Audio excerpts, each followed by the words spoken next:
Hello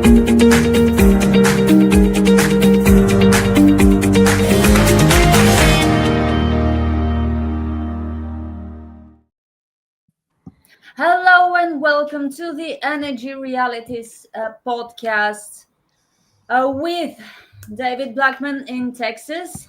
Hello, David. How are you today? Just lovely. It's a beautiful day in Texas. It's another beautiful day in Texas. Another Do you get beautiful. any other kind? Never. As long as I'm alive and in Texas, I'm happy. That's great. And we have Stu Turley, who is where today? I'm in Oklahoma today, but next week I'll be in Abilene. How's the home improvement work going? Rough. Backhoe is lovely. Life is good. Great. And we've got Tammy Nemeth in the UK, I see. Yes, I'm here in the UK today. Great to have a nice day. Oh, I'm hearing something about another heat wave that used to be called summer. Yeah, I know. And they're putting these ridiculous warnings out like, if it's hot out, sleep on the main floor. Don't sleep upstairs in your bedroom.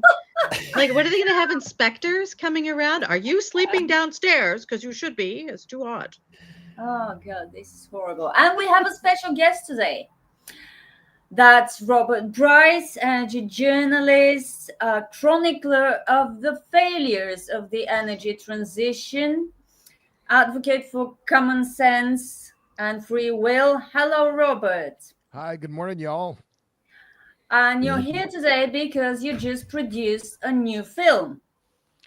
I did, thank you. Yes, it's called Sunblock, the global fight to save farmland from big solar, which, as you know, you're in Europe. This is happening all over the world. But yes, happy to talk about that. Thank you. Glad to be with you as always. We're happy to have you. Tell us more about this film. It's a great. The only thing I wish it was longer. Well, thank you. I thought I was done making documentaries. You know, I've done two of them. The first one came out in 2019, Juice: How Electricity Explains the World, and then last year, a 5-part docuseries, Juice: Power, Politics, and the Grid. And I thought, oh, they take too long, they cost too much. Well, this time I worked with my daughter Mary. We produced this film in about 2 weeks. It cost maybe a couple $1,000s, less than 10 minutes. But I'm very proud of it. We put it together to illustrate what is going on, not just here in Texas, although that was where we went. In fact, that was one of the great things. All we had to do was drive up less than 100 miles from Austin here into the area around Troy, Texas. And I didn't believe quite the scale of it until I saw it. But there's one project we looked at called Blevins Solar. It covers 3.5 square miles. And when you look in Falls, Milam, and Bell County, just those 3 counties alone, there have already been over 40,000 acres covered with solar panels. That's more than 60 square miles. Yeah. I mean, and this is some of the best agricultural land in the world. And so I knew that this was ongoing because I've maintained the global renewable rejection database, but I had no idea of the scale of what was happening. And then once I started looking at it, I thought, this would be just great to do a very short documentary that looks at this issue because it's drastically undercovered by NPR, New York Times, et cetera. This is perhaps the biggest problem with utility scale solar. They're putting it on productive land. And in Texas, on some of the most fertile soil in the state, I learned from your movie. Because, my family and I were traveling a couple of days ago from Bulgaria to Romania, and I noticed a lot of solar installations on the way. But they were not on farmland. Yeah. They were in yards, on, former industrial grounds. I did not see any solar on farmland, thankfully, for now. Why is this happening in other places? I know in the UK they specifically instructed, they passed legislation so they can build solar on farmland. But what's the situation in the US? Because these are really, really huge solar installations. Yeah. Well, it's good that you mentioned Bulgaria, Irina, because I think, as we've discussed before, you have a prohibition in your country about taking prime farmland, right, to cover with alternative energy. You've seen now globally similar moves in Italy by the new prime minister there, Giorgia Meloni. You've seen it in the province of Alberta under Danielle Smith, an agriculture first policy. So there are areas, provinces, and in fact entire countries around the world who are looking at this and saying we need, as my new friend Robert Fleming, a rancher and farmer we interviewed in the film, he said something right on the dot. He said, there are a lot of ways to produce electricity. There's only one way to produce food, and that's with prime farmland. And so I just thought that was a great, really great insight. But why is it happening in Texas? Well, this state is more laissez-faire than others, and there's an attitude of, well, you can do whatever you like, but with limits, of course, as with everywhere. But in the Blackland Prairie, this is one of the areas that's most fertile land in Texas, and the most productive agricultural land, for pasture land, for farming, for cropland. And yet, it just in this small 3-county area, 64 square miles. And of course, who's behind it? Big corporations, including big tech, Meta, Google, Facebook, or Meta, Google, Microsoft. Also, oh, well, we're green, we're clean, blah, blah, blah, blah, blah. But this ignores this massive ecological footprint. And, I have solar on the roof of my house, but let's be clear, this is obscene what is happening, really. Yeah. Doesn't it also,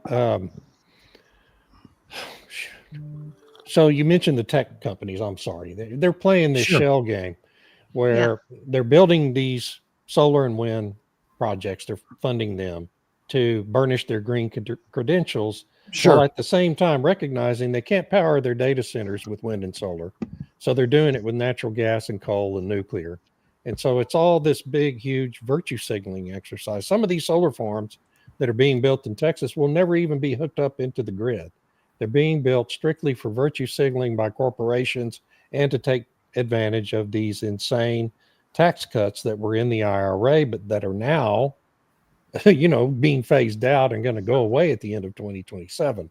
So there's been billions of dollars invested in these solar farms, I know in Texas and probably all over the country, strictly to take advantage of the tax breaks and get those tax credits to apply against these big corporations, other tax liabilities, with no guarantee that they'll ever be hooked into the power grid. And the queues for these projects to be hooked in are 3-4 years in length now in ERCOT, and even longer than that in some of the other regional grids. So it's just a real racket in renewable energy these days. It's an indulgence. It's like the medieval indulgences, and the corporations pay it not just because of the virtue signaling side of it, but because their investors are demanding it. So when you have these institutional investors that want to wield the whole ESG score, they have to have the transition plans. They have to have all this stuff on their books, even though they will be investing in natural gas for the reliable power that they require for their data centers. They offset it supposedly with these indulgences, whether, for the wind and solar for everybody else, but their operations will be running on the reliable power. That's such a wonderful word for it, indulgences. I love that. That's funny, Tammy. I've thought about that a lot. Martin Luther would recognize carbon credits. Absolutely. Absolutely. Yeah, he'd be tacking that on the door of the church saying, oh yeah, carbon credits. Yeah, we're very familiar with this idea. Where have I heard that before, right? Yeah. But if they don't even hook it to the grid, isn't it just a waste of money? I mean, don't the carbon credits start flowing once the power plant, so-called power plant, starts operating? I'm not sure. Well, carbon credits, yeah, but I mean, the bigger consideration for these big corporations has been the tax credits, the accelerated investment tax credit that was which put had into nothing the to IRA. do with whether the solar installation is. All you got to do is kick off construction, and that just means getting a bulldozer out there to turn some dirt and the tax credits start coming in. And well, I'll add I think that's true to a certain extent, David. And from what I see, why are these projects going in where they're going is because they can connect to the grid. And so I think they are being connected in especially in this region in Central Texas, because there's a big high voltage transmission line that's going right through there. Right. But I think the tax credits, I think some of the, the carbon credits, et cetera. But this is all about the public-facing image of these companies as well. Yeah. So Blevins Solar, the big project that I mentioned, 3.5 square miles, who are the off-takers? It's Fujifilm and Bristol-Myers Squibb. And in fact, on Earth Day, Fujifilm put something on Twitter saying, see, we're going to offset our electricity with this big project. And bragging, I mean, they had an aerial shot that we actually used in the documentary Sunblock, and to show the scale of the project. But, this is corporate, they're public facing greenwashing, right? That they are making sure that they can tell the public, see, we're virtuous. So this is part of back to Tammy's point. Yeah. So how the rectangle on the right. And remember that new gas is 1,200 megawatts of power. There you go.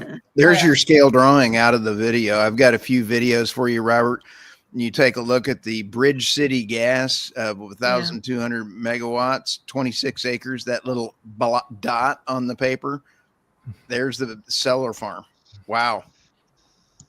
Yeah, it's an 80. The gas plant is 88 times smaller, and the output is 4 times greater, and it will be dispatchable 24/7. And so it really is remarkable when when it was something I thought, and it took a while for me to figure out how to get that image into the documentary. But I'm really pleased with how that came out. Yeah, that's amazing. That scale is so important because people don't understand. And when you put it into those kinds of terms, and it's the same thing with wind, where you require all this space, all this land, all this area to produce the same amount that's unreliable as that little square, which is so important to show. And you have to turn them off. Robert, one of the things that I was actually very impressed, I love all your work, and I would like to give you a shout out just for saying, hey, it's kind of cool talking to you. But in your interview with Thomas, the farm owner here, he was also talking about changing the runoff and everything else. I believe it was this one or it was one of the others, and the water runoff change that the solar farms do. Yeah. Or it may have been the next group of farmers that you were talking to. It's incredible, the change in water flow. That's not talked about. Yeah, the erosion. And this gentleman, it's on the screen here, Thomas Doskasil, he's a retired airplane mechanic, and and that property's been in his family for 70 years. And he said he was never told anything about it, but his property value has plummeted. He used to have this amazing view shed, and now he's looking out over and all around him on 3 sides, nothing but solar panels. And it was Robert Fleming, who you see there on the right, who talked about the change in the water flow and the change in the velocity. And these two folks were wonderful. Lynn Fleming, I love these people. I love farmers and ranchers. They're the world's most miserable optimists. They're just like, I never met a farmer who's ever made a dime, right? They're all broke. It rains too much. It rains too little. Prices are not very good. But what about cattle? Oh, they're just pets. They downplay everything, right? That they're ever making money. But what Lynn said in this one segment about just pointing out how big the footprint of solar is and how much land is being lost to the massive footprint of solar. And meanwhile, Bill McKibben is coming out with a new book that's, Here Comes the Sun, and talking about, solar, the growth is inexorable. Okay, well, here's the reality. Globally and in the U.S., according to my numbers, the contribution of solar to the global energy mix, to the U.S. energy mix, is 1%. 1% of global 1%. Energy. Yeah. And that's after a massive 5-year period in which it has expanded just almost exponentially across the world. Monstrously. Yeah. Yeah, monstrously. That's a great word for you. Exactly. So green energy is not sustainable, nor is it clean. Did I hear that right? Well, I'll borrow my friend Jesse Ossobel's line. He said, solar and wind may be renewable, but they are not green. Yeah. And so I don't use clean, I don't use green, I don't use renewable. This is alternative energy. And those other terms are marketing terms. And we have to be very clear about what's being said here and how the language is being used. But I also think it's important. I'm glad to see this image up, because the number of solar projects that are being rejected is accelerating all over the world. And in fact, one of the points that I make in the film, if you just look at the British Isles, Tammy, I know you're in London there, but in the UK, in England, Ireland, and Scotland, just since January 1st of this year, there have been over 24 rejections of solar projects. I mean, this backlash is happening. It is real, and I'm documenting it. And when it doesn't seem anyone else in the legacy media wants to cover it, but that's just the reality. I would qualify that, Robert, because the local councils might be rejecting it, but the Labour government has passed legislation that allows them to override those objections. And so there's a case in the Midlands where the council said, no, we don't want this. And the Department of Energy Security and Net Zero, which is an oxymoron, they've overrode it and said we're putting it through anyway because we need this energy. So I agree that the public doesn't want it. They don't like it. The farmers are upset. But at least in the UK, despite those objections, the government is steamrolling it through anyway. And they don't care that people oppose, and that they will just get angrier. They don't care. They don't care. That's sweet.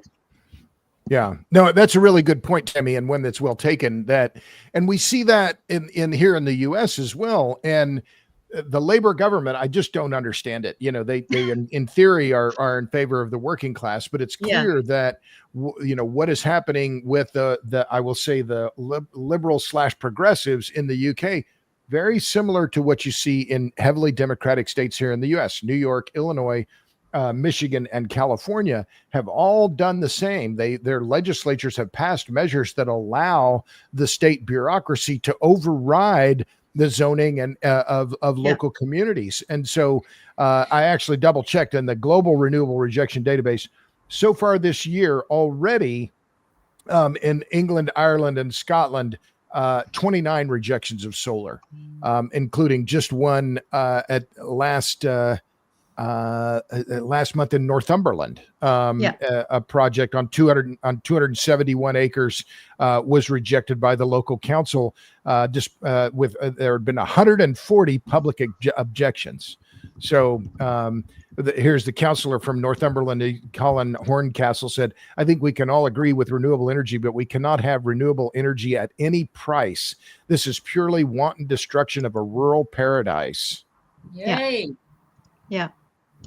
And, because in the UK, the whole walking thing is really huge. If you've ever seen one of the Jane Austen movies and they're always walking and stuff like that, I never understood that till I lived here. And it was like, oh my gosh, everybody's out walking. And they love the countryside. They love the fact that you can just cut across fields. Doesn't matter who owns them. There's right-of-ways, there's pathways, and so on. And a lot of these solar installations, they immediately put fences up around. So, you've had a byway for thousands of years, really, at least several hundred, but probably into the 1,000-year sort of thing where you can walk through and everything. And now they put, like, celebrities can't put up fences across a byway. Madonna got into big trouble when she tried to do that on her estate here. But now solar installations can put up fences and block these byways. And the British people are saying, no, we don't want that. It's interesting that you say that, Tammy, because when my daughter Mary and I went up to Troy, Texas, and we met the Flemings and the Doskasills there. And one of the first things I said, what have you noticed about these new solar projects? And they said, well, they put up these hurricane fences, right? And they're 6 or 8 feet tall. And so the wildlife can't pass through them anymore. So the fields, if you had barbed wire fence, the wildlife could get through them, right? The deer and the foxes and the rabbits, etc. She said now they can't. And so that one of the byproducts of these massive solar projects going into the region was a lot more roadkill because the wildlife suddenly weren't able to travel. And so Lynn Fleming called them wildlife deserts. And I thought that was a really interesting way to think about it, that you've essentially paved. I'm standing here outside the Blevins.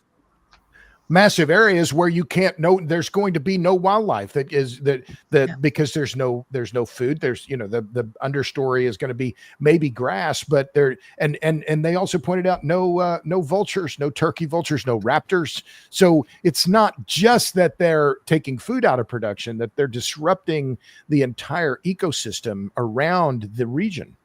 That's a great point, because if you think of how raptors hunt, they need those open fields, with the mice running around through the crops and stuff like that, or even around where the cattle are, in order to circle around and swoop down. But if you have all those solar panels there, how on earth are they going to swoop down and get their food if the food's even there anymore, as you point out? The food's a roadkill for the ravens. And then they'll get hit on the road too. Of course. But we're trying to save the planet. This is actually really horrible, because solar panel fans have been saying, "Oh no, you can grow something underneath the panels." Yeah. How do you grow it if it's walled off? I had no idea actually that they have these fences. And you grow weeds. Okay, you grow weeds. You grow what? Yeah, they call it, the word that they're using is agrovoltaics. I know, and it's so now they're going to have the story above it and then below it, and so I don't know. I just think that you can't do it. You can't do it. There are very few, crops that can be grown in this way, and then the pastoralism of and we will have sheep grazing around the panels. Where are the sheep? You've walled off everything. Yeah. So, and also, Robert, we get to the question at the end of the useful life of these solar farms. What's going to happen to all that mess that's out there on this land? Are there any regulations in Texas, for example, that would require them to properly dismantle and dispose of all that? That's a good question, David, and I can't answer it. That would be the one where the landowners would have to be very, very clear about where's the bonding? Right. Where's the bonding for this project at the end of life? And then now let's think about just one aspect is the mass of the panels. That where is it going to go? They're not recycling these panels at all. They're going into the landfill. And there was a Harvard Business School study came out a couple of years ago that estimated by 2040 or 2050 the mass of the volume and the mass of the panels that are going to have to be thrown away exceeds the volume that's being produced. But one other quick point on the farming aspect of this and whether that land would go back into productive use.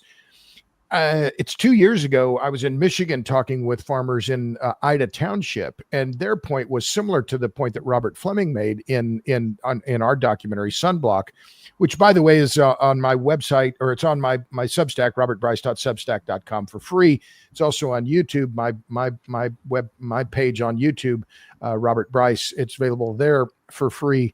But in Ida Township, they were pointing out that once these solar projects go in, it ruins the tiling. Well, I wasn't familiar with that term.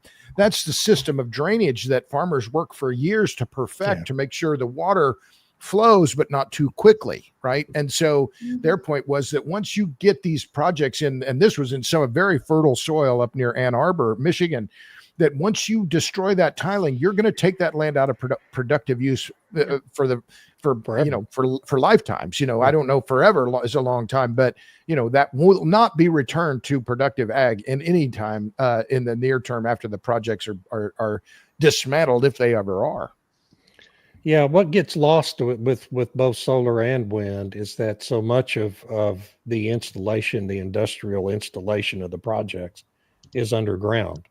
Yeah, but the foundation for the average wind turbine is gigantic. It's enormous. These are huge skyscraper structures that require enormous foundations that are hidden beneath the ground. Only 3 feet deep is all that's required. And so when you mess up the runoff and the erosion on otherwise fertile lands, you can have a situation where it's completely condemned. That land is condemned because nobody's going to pull those enormous foundations up out of the ground. Okay. The 3 feet is supposedly enough to allow for farming to take place once the towers are dismantled, if they ever are. Yeah. But the reality is, if you mess up the erosion cycle on farmland, a lot of that stuff is ultimately going to become exposed to the surface. You're never going to be able to use that for farmland again. Yeah. Ever. So it occurs to me, David, and I'm just curious what the way I think about this is that, you know, I'm a longtime critic of the Sierra Club and these other big NGOs, that climatism has supplanted environmentalism, that as a belief, as a worldview, this climate issue has superseded every other concern. And we see that, you know, whether it's wildlife, whether it's, you know, saving farmland, et cetera. Oh, well, climate change. I don't know. Is that, how do you all think about that? I think environmentalism, that environmental, the care for the environment among the big NGOs is completely dead because it's been swamped by climatism. But they still go after farmers. Yeah, of course. You know, look at the offshore wind. I mean, the animal rights groups never uttered a peep. We had over 100 wells beached that, you know, would get beached on the beaches offshore New Jersey, New York, Massachusetts as the ramping up of construction of those offshore wind and it farms. Was just coincidence. It was just coincidence. And they all just, that's what they kept saying. I mean, you never heard anything out of the Sierra Club. Where's the outrage over the thousands of raptors and American bald eagles? In the last 2 days, Doug Burgum was also talking about how he's going to make sure he's working with Lee Zeldin on enforcing the raptor and bald eagle things again, and not issuing licenses for wind farms to kill. There you go. Well, the thing is that the environmentalists say, the groups anyway, that the numbers are low. And they're not keeping, you know, they don't keep appropriate track of them. And there's, you know, who's monitoring this? You know, if environmental groups are really concerned about the environment, they should be out there monitoring how many actually die, but they don't. And then they say, well, those numbers they're quite low and it's not a big deal. And, you know, with the solar panels, it'll be something similar where you walled it off, you've taken away the place where predators, especially raptors, can feed, which is going to diminish stuff. They claim they are all about biodiversity. Well, sure, you get a nice diverse selection of weeds growing underneath the solar panels. I've spoken to some farmers who say that when a field hasn't been using proper weed control and whatnot, it takes at least 6 years to eradicate the weeds that get, you know, that proliferate in the field. So 6 years of input costs and whatever else to try to get rid of weeds if they've just let the field be organic or whatever. And so, like what you said with respect to the solar panels, once you remove those and they've had all those years of weeds growing and infesting it, really, to get that back to nice production will be extremely difficult, very costly. And who's going to do it? Will this land now be set aside for nature the way the EU wants? And with respect, if I can just make one last point here, I read in the Wall Street Journal today, and it was shocking, not shocking, where they're praising this new hydro dam in Tibet. What an engineering marvel. This is amazing. This is amazing. Where are the environmentalists to say, is that worth it? You're going to be diverting this massive river out of the Himalayas or whatever. You're going to divert water from India. And what kind of damage is this going to do to the environment? And instead, we hear engineering marvel. It's going to destroy the whole ecosystem in that region and replace it with something else. If I may add, Joanna had a very good point that when the raptors can't feed because of the solar panels, mice and rats take over.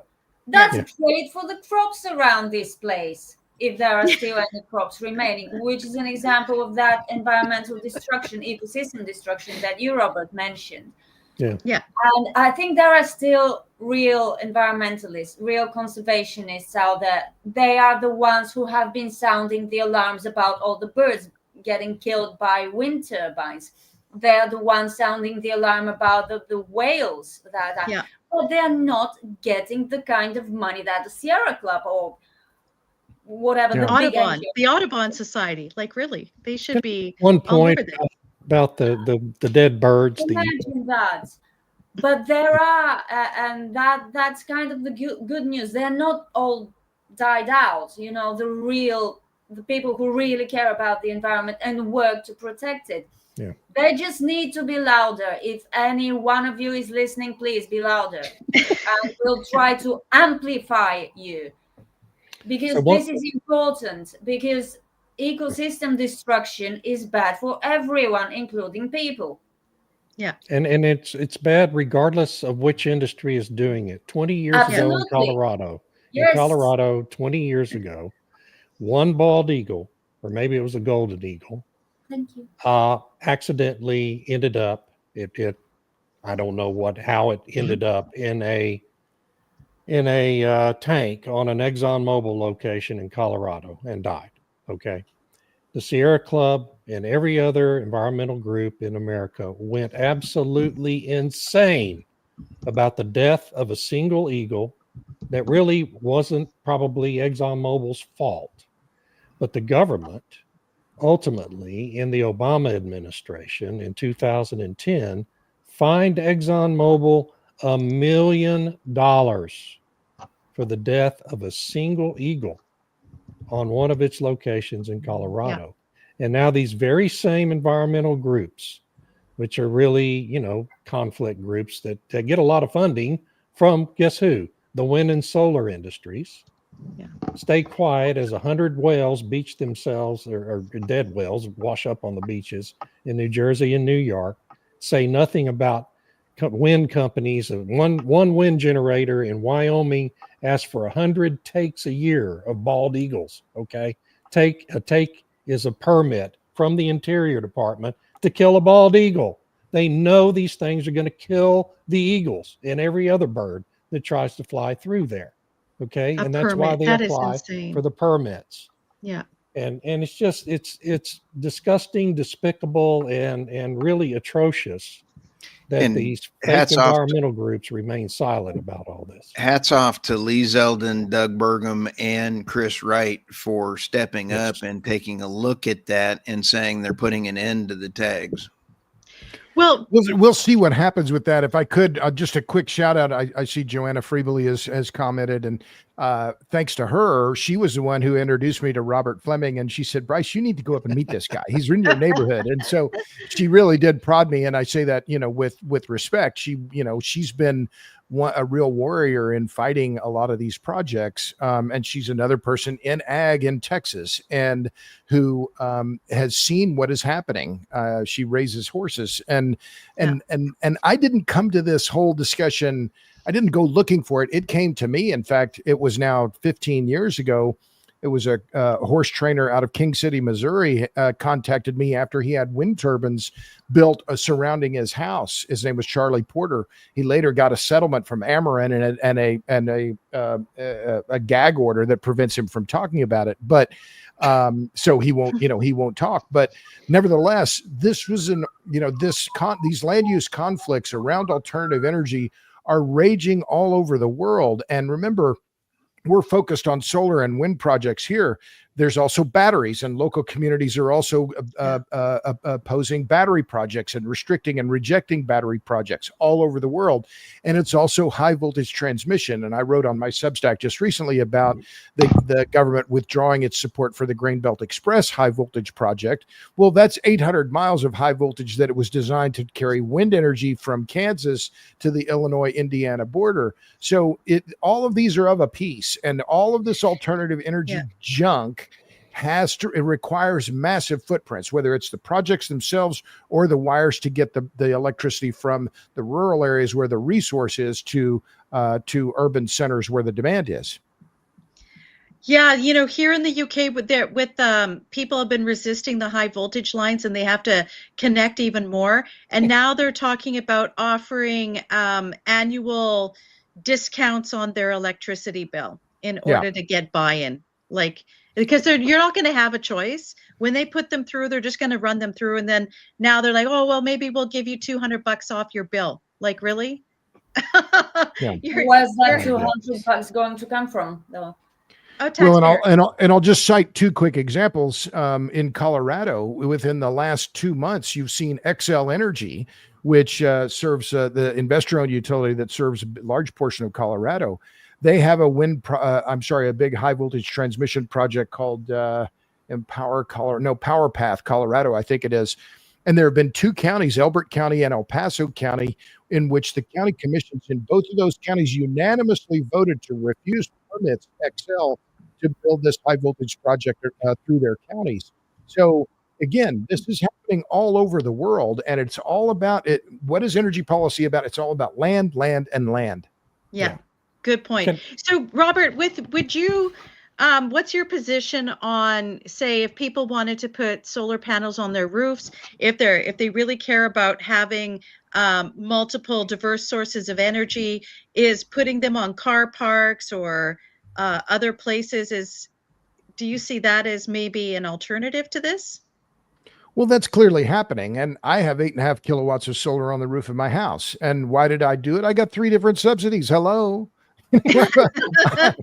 I'm opposed to all. Let me be clear. I'm on the record here. I'm opposed to all energy subsidies unless I'm getting them. All right. Yeah, so there you go. They're going to give them to me. Bring it on. So yes, there are a lot of rooftops and a lot of areas where we can use solar, but remember, the economics of solar improve as the projects get bigger, and therein lies the rub. That yes, my 8.5 kilowatts is not going to move the needle, right? It's not going to close coal plants in China. If we're going to have big increases in solar energy production, it's going to require massive amounts of land, and these are the things that the McKibbins and the Al Gores and the boosters and the Sierra Club don't want to talk about, but this is the reality. And the reality is as well that all over the world, local communities are saying, we don't want these, go put them somewhere the sun doesn't shine, the wind doesn't blow. Are there, like in the United States, are farmers kind of being lured into this because their land isn't profitable enough and they have a lot of debt, and they see this as a means to generate passive revenue where they don't have to put inputs in and whatnot? Do you see that as an issue? Oh, sure. I mean, and farmers are doing that. Many of them are seeing this as a way to diversify their income stream or make more money from their land than they could than raising crops. So, it's hard to fault the landowner. But I will add just one quick point that in many rural communities where this is happening, it's absentee landowners that are leasing their land, not people who live in the neighborhoods. And that is what I've seen over and over with wind and solar projects like this, is that absentee landowners or, inheritors of farmland they live in the city, they don't care about their neighbors. They're saying, sure, go ahead. But the people who live near them, they have a sense of community, and they're not going to lease it and betray their neighbors.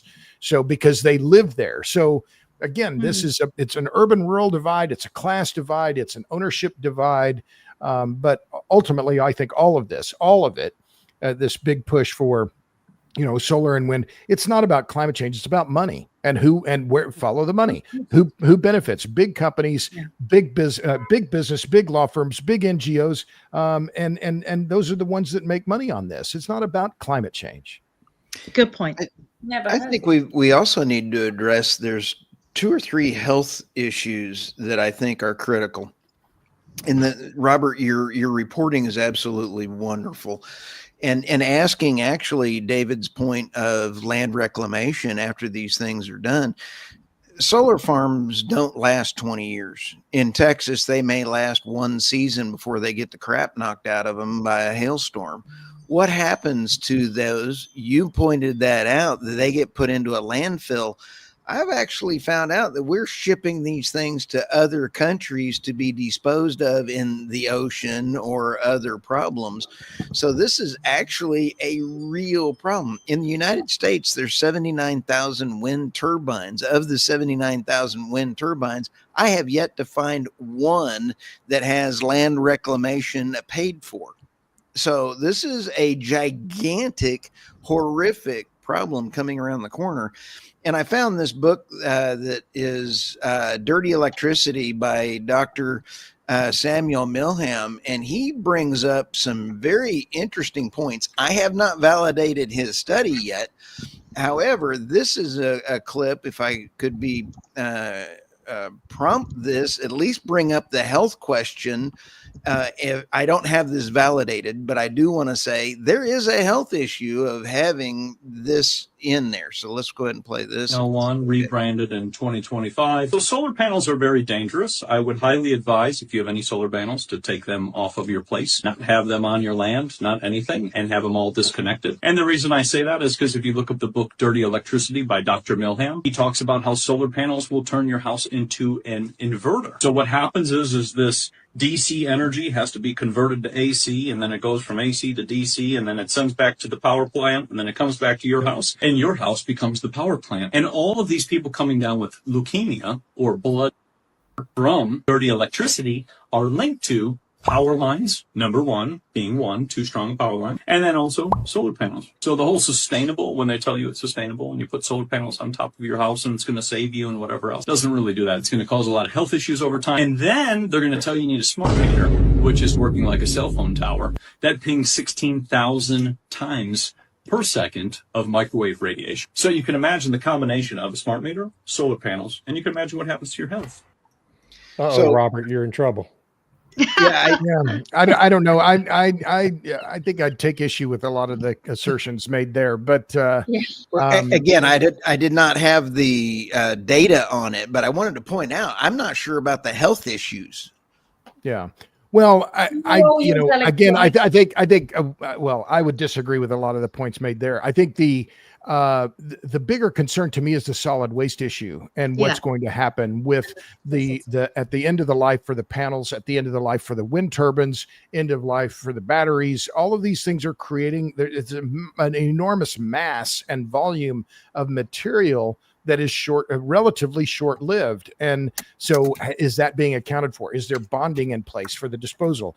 So I think that we need a longer term look at what we're doing and also a reassessment of this idea of sustainability. Good point. Like I know that there's different laws in the UK and the EU with respect to removing the producers are supposed to remove the panels afterwards as part of the e-waste laws that operate in the EU and the UK. I can't remember, the EU has a really long name, as they always do. But it's one thing to have that law. They haven't really started to reach their end of life yet. The proof will be in what happens when it starts to happen. Are they actually going to come after companies that don't remove them?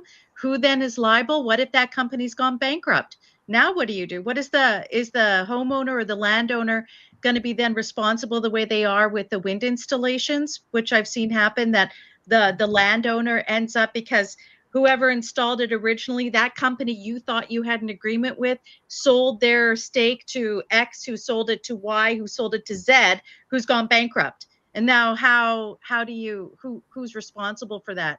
So it'll be interesting to see what does happen once all of this stuff with all this material waste has to be taken down, and what are we going to do with it? Because the recycling isn't there yet. No, it's not. I mean, none of it's going to be recycled, basically. And we should also point out that and I'm more guilty than probably anyone, we love to bash these liberal politicians for doing all this stuff. And, the Labor Party in UK, Biden administration here in the US, this has been a bipartisan failure for 30 years now. It's Republicans and Democrats. We haven't elected a statewide Democrat in Texas since 1994, folks. Every bit of this in Texas has happened on the Republican Party's watch. And when this all becomes a disaster, everyone needs to remember this. because they've done nothing to protect the public in terms of having proper regulatory oversight of these wind and solar farms. Nothing. And I don't know what it's going to take to wake their asses up in Austin to get this done. You know, I've been talking to everybody I know to talk to about this for many years now, and nobody wants to take responsibility for ensuring that there's a proper legal and regulatory structure for the proper reclamation of the land once these things have lived their useful lives. And it's a bipartisan thing. Yeah. I'll just add one quick point, Tammy's point, and that is, I think it's exactly right that these leases that the landowners are signing, they're creating an encumbrance on the property that can last for as much as 50 years. And so it actually reduces the long-term value of the property. And you're right too, that, you know, you create an LLC that's owned by another LLC, they can abandon those and potentially walk away. So I think this is a longer term issue, but I think the other part here that is, let's think about the systems that are involved. And I think this is true in Irina. I'd be interested in your view on this, but it's in the UK. And remember, Enron succeeded in the UK first. They with this idea of deregulating the electricity markets. And so what we're seeing now in the US is this, and why did wind and solar expand so dramatically? It was this opening of the market. Monopolies are bad. We need to allow free and fair competition, and we're in electricity as a commodity. I think a lot of the result of what we're seeing now with regard to this alternative energy forcing its way into the system has been a misunderstanding of the fundamental nature of the electric grid and what electricity is. And this idea that it's a commodity instead of a critical service. And so a lot of this goes back. My first book was on Enron, but a lot of it goes back to Enron. And I think it's clear now in the US particularly, we're running out of spare capacity. So this legislative hands-off kind of deregulatory environment worked when we had excess capacity, and now we're running out, and the poop is hitting the fan. Thank you for making that point about it not being a commodity, that it's an essential service. The same thing with water. So we have the water, we have the electrical grid, and we have other key important national security infrastructure that's being treated like it's just some regular commodity. And I think that's a really important distinction that people need to understand. It's not a regular commodity, and there needs to be better sort of understanding of what it is and how, and then that can affect how we make policy and decisions in making sure everybody has access to it, because it is essential. Yes, and it's probably the only part of, markets that needs to be regulated. To what you said, Robert, you put up solar panels on your roof because they offered you subsidies. We put solar panels on our roof to hedge against the future increase in the price of electricity when they deregulate the household electricity market in Bulgaria, because prices are going to go up. Yeah, sure. The only thing we can choose is how high we allow them to go for our family, but they will go up. So we are trying to offset some of that by putting solar panels. We're not selling to the grid. We're not going to do that ever. We're just using it for our own consumption. But more people need to realize this, that it is not a source of easy money, because the more people put up solar panels in their yards or wherever to sell into the grid, the higher their energy bills will become, and they will never, ever be able to recoup their expenses in that investment. But this is not the narrative that people are being fed in Bulgaria, and I'm sure elsewhere. Everywhere else, yeah. Europe. In Germany, actually, there was one American guy who's lived in Germany for a very long time. He said he had to put up solar panels because he was at a disadvantage compared to his neighbors. His neighbors were getting subsidies for having solar panels, and he was paying for these subsidies by having more expensive electricity. It's sort of like with EVs around here. I pay a lot of money in taxes for my car because it is a petrol car. If I get an EV, I'm not paying any taxes. So of course people will think about it. They will not think about the trade-offs and all the disadvantages. Right. We need a more honest conversation. We're not going to get such a conversation from the authorities or the mainstream media. Boy, that's for sure. Yeah, and then then they put the sun taxes on, right? Because if you're just Oh keeping my that, if you're goodness, being oh, that was greedy and great. keeping that sun energy to yourself, then you Because should pay a suddenly tax there are on it. too many people with solar panels, right? Yeah. Imagine that. Tammy, you put this in the private chat. The falling cost. This is from Historic England. End of life cycling of PV systems. The falling cost of PV panels has made the technology more accessible, but it is important to consider recycling and disposal and environmental impacts at the end of their lives. And this points out a great point. It says the manufacturer is responsible for the end of life of this, but there is not one manufacturer that is sending you a label saying send it here and we will recycle it. This is absolutely hilarious that they're saying it is the responsibility of the manufacturer. Yeah. This is almost as important as scope 3 emissions to an oil company. Yeah. Well, and you know what's interesting on that one is that the last paragraph is like, but we have a law. We are regulating the waste of electrical equipment regulations of 2013. We have a law. We have a law. They have to do it. And like you said, do they have a sticker send back here or we'll collect? So it ain't gonna happen. Well, and the same thing applies to these battery installations. What's going to happen with those lithium batteries? Because I know some folks, have some friends who are in the battery business, lead acid manufacturers, and they refuse to take any lithium ion batteries. It's very dangerous and volatile. Dangerous and volatile thing, and they don't want anything to do with it. And further, they make the point that in fact the contents of the lithium ion battery, those commodities that you could get by extracting them from the old battery, aren't worth very much. So again, this is part of what I think is a tsunami of alt energy trash that's going to be coming down the pike, and it's not being discussed. Great description. Tsunami of alt energy trash. Wow. There's a documentary waiting to happen, Robert. We need a tsunami warning. The picture. We are the tsunami warning. Yeah, maybe we are the tsunami warning. And Martin brings up a great point. We require security bonds for oil and gas development. Why not renewables? Yeah. There are bonds for some of them, Martin, and it's an outstanding point. But they're a fraction of what the land reclamation cost is for those bonds to start. Yeah. It's almost like $5 instead of the $500,000 that's required. And so, they're there. I can't find one of them that is going to be viable. Because it's different.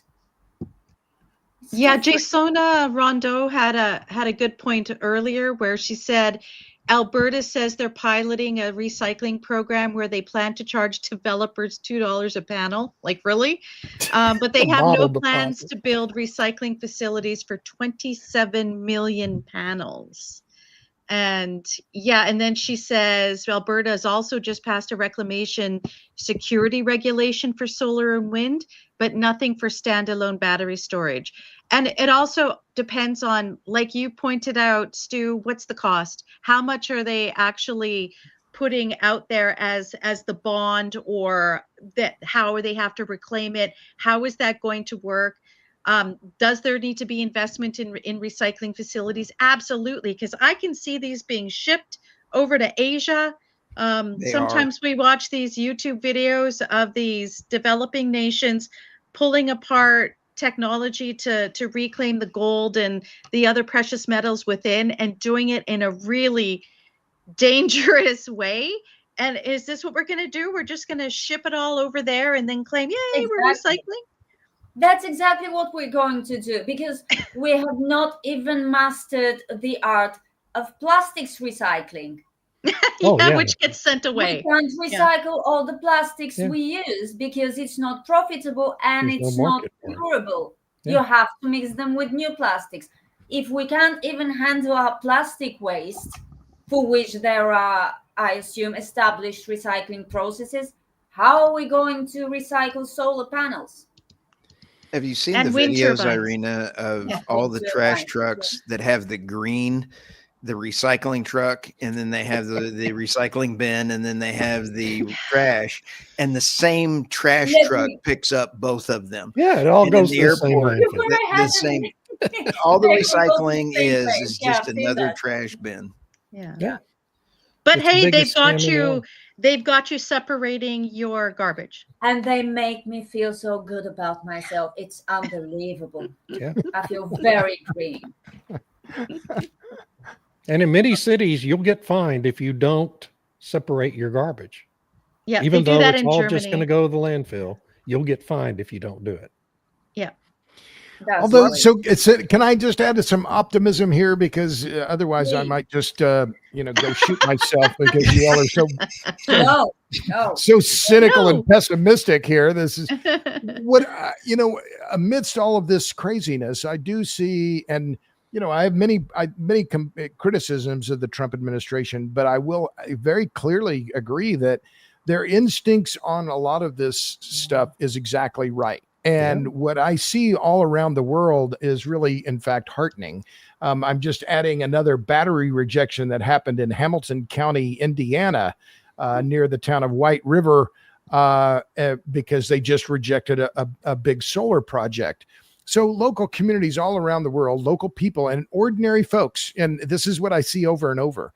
It's often women of a certain age working from their kitchen table, talking to their neighbors, and not just women, but local communities and people getting together and realizing what's at stake. And so what I see around the world is, in fact, very hopeful. And what I see from this administration, again, their push to revitalize the nuclear sector, to cut the preferential treatment for solar and wind on federal land. I had a piece on Substack yesterday about the cancellation of the Lava Ridge project in Idaho, which I think was an excellent move. Now they need to cancel Philip Anschitz's massive chokecherry project, a wind project in Wyoming that will kill dozens of golden eagles per year. Yeah. So amidst all of this stupidness and insanity, I am, as Molly Ivan said, optimistic to the point of idiocy. We have especially in the U.S. Thank God I don't live in the U.K. or California, but there are reasons to be optimistic, and so I am, and I think I want to make sure that we have the right focus on this, because for all the stupidity, the U.S. still and maintains an incredible advantage over the rest of the world. Yeah, totally agree with all of that. I think it's the very database that you're keeping, sorry, David, the database of opposition to wind and solar and following rejections is reason for hope and optimism enough. People are striking back. Yeah, and with your work, people can see others are doing it and then feel emboldened to say, why can't I stand up in my community too? So thank you so much for having that database to show people there is hope and there's others out there who are trying to do the same thing. Well, thank you. I appreciate that, because that's what my experience has been as well. I have people contact me, at least once a week, saying, I'm fighting this project. Can you help me? Or can you put me in touch with other people who are involved in this, because they feel alone. And in many cases, they're facing multinational corporations, British corporations, French corporations, Portuguese corporations that are backed by the Chinese, that are trying to steamroll them, and they're not playing fair, and they're outmanned, outmoneyed, outmediated, and they need to know they're not alone. And so that's one of the things that I appreciate that comment, Tammy, because it's one of the things that motivates me. I just, I see this happening over and over again, and people fighting back. And I think it's just amazing to see that they can and have won. Jasana Rondeau is one of them. You just described me, Robert. My life for 2.5 years has been helping landowners stand up to renewables developers for wind, solar, and batteries. Good for you, Jasana. Keep fighting. Well, I don't think we're going to get to our articles this week. That's okay. Thank you, Robert. This was a lot of fun. We really appreciate you. Well, I'm flattered to be invited. It's my purpose and my passion. This is what I do. And, has been better than coffee this morning. It's got me all revved up here. Ready to go. I And know the feeling. Yeah. updating my database here as we speak here with him. We're up to 69 battery rejections, 866 rejections in the U.S. It's but I appreciate all the work that you all are doing and the encouragement, and I appreciate you having me on. Thank you, Robert. Always a pleasure. Thank you, Robert. Please keep doing what you're doing. It matters. Great. Yeah. Thanks, y'all. Thanks, everyone. Have a Thanks, lovely everybody. week. And thanks for all the comments.